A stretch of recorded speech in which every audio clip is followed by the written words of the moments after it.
Good evening, and welcome to the interactive Grimoire. Tonight's question, what are the origins of the I-Ching? The I-Ching is the oldest divinatory system in continuous use, dating back some 3,100 years. This makes it older than the Greek Iliad and the Judeo-Christian Bible. The origins of the I-Ching are inextricably bound up with the origins of the Chinese Shang Dynasty and its early rulers, namely Zhao Wenwang and his son, Zhao Gangdan. The Bagua, or 8 trigrams, go back much earlier than the I-Ching and are attributed by legend to the culture hero Fu Si. The 8 Bagua trigrams were supposedly given to Fu Si, one of the 3 august sovereigns, to help set the world to order. They consisted of 8 symbols of 3 lines each of which personified an archetypal aspect of the interaction of yin and yang, the polarities of the universe. The 8 Bagua are Father Heaven, Mother Earth, Elder Brother Thunder, Elder Sister Wind, Middle Brother Water, Middle Sister Fire, Younger Brother Mountain, and Younger Sister Lake. The Bagua were used from the earliest times in China for philosophical and magical purposes, but it fell to Zhao Wenwang to organize the 8 Bagua trigrams into the 64 hexagrams of the I-Ching. Zhao Wenwang, more commonly known as King Wen, is a pivotal figure in Chinese history politically as well as spiritually.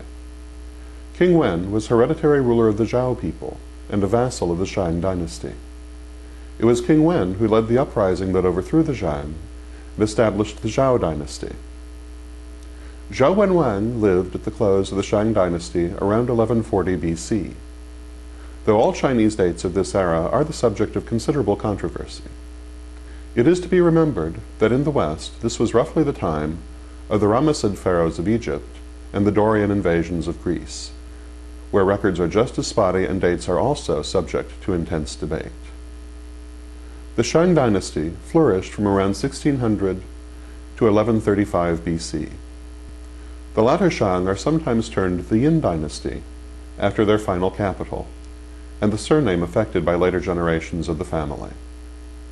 The Shang Dynasty followed the Xia Dynasty, which is said to have flourished from around 2070 BC until 1600 BC, and which is identified with the Erlitou culture. Prior to this, Chinese history is entirely the subject of myth, featuring the 3 august sovereigns called Huang and the 5 emperors called Di. King Wen came into conflict with the final Shang ruler, Shang Dynasty, also called Zhao Jin. Shang Dynasty was said to be a dissolute and tyrannical emperor, though whether this is the truth or simply legend created by the succeeding dynasty to discredit him, no one can say. Shang Dynasty ordered King Wen imprisoned in the city of Yuli near modern Henan for 7 years. During this time, King Wen perfected his study of the Bagua, the 8 trigrams attributed to the legendary Emperor Fu Si. King Wen experimented with combinations of the Bagua trigrams in order to magnify the basic meanings of the trigrams.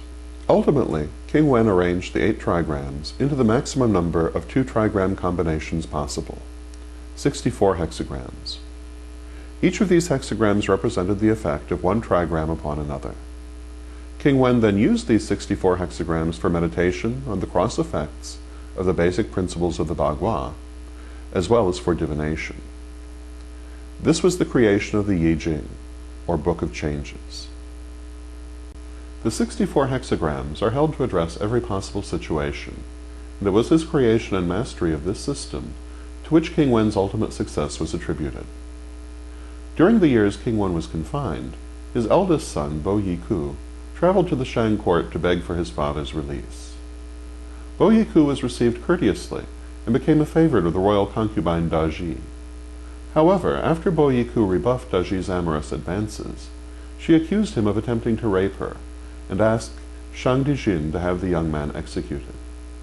Shang Dynasty is said to have then had Bo Yiku butchered and cooked and served to his unsuspecting father as a meal. However, because of his skill with the I-Ching, King Wen knew what had happened and swore revenge. Ultimately freed from prison, King Wen led a revolt against Shang Dynasty. When King Wen died suddenly in 1135 BC, The war was carried on by his second son, Zhao Wuwang. When his own armies deserted him to fight with Wuwang, Shang Dynasty set fire to his palace and committed suicide. Thus the Shang Dynasty came to an end, and the Zhao Dynasty began. Zhao Wuwang overthrew the Shang in 1035 BC, and formally established the Zhao Dynasty in 1022 BC. He then ruled until his death in 1115 BC. Making its capital at Hao, modern Xi'an, the Zhao Dynasty lasted longer than any other Chinese ruling dynasty, from 1122 until 256 BC. The surviving members of the Shang Dynasty remained an important aristocratic house, taking the surname Yin. The story of the conflict between Shang Dynasty and King Wen and his sons, and the change from the Shang to the Zhao Dynasty, is the subject of the classic Chinese epic, the Fengshen Yanyi. King Wen was also the father of Zhao Gangdan, commonly called the Duke of Zhao. The Duke of Zhao is also a pivotal figure in Chinese political and religious history. After overthrowing the Shang Dynasty in 1135 BC, Zhao Wuwang established the Zhao Dynasty, formally proclaiming it as such in 1122 BC. His younger brother, the Duke of Zhao, was made feudal ruler of the state of Lu, and held important positions in Wu Wang's government. When Wu Wang died in 1115 BC, he was succeeded by his young son, Zhao Chenwang, with the Duke of Zhao as regent. Duke Zhao was a good regent for his nephew, and became famous for his skill and sagacity in this role. During his tenure as regent, Zhao had to put down rebellions against the young king, including one led by his own brothers. After Zhao Chenwang came of age, Duke Zhao stepped down as regent. Thereafter, he devoted himself to writing, becoming even more famous as the author of several classic social and metaphysical texts. Duke Zhao wrote the first commentary for the I-Ching, which his father King Wen had created. Duke Zhao wrote an extensive text for the I-Ching, which included a commentary on every line of every hexagram, or a total of 384 commentaries altogether. This would form the basis of I-Ching interpretation. Later, Confucius and other great scholars would write additional commentaries on the I-Ching, expanding understanding of the I-Ching divinatory system. Confucius once said of the I-Ching that if he could live 50 more years, he would devote them to the study of the I-Ching as a means of perfecting himself. Duke Zhao also wrote the Li-Ching, or Book of Rites, and the Yue-Ching, or Book of Music.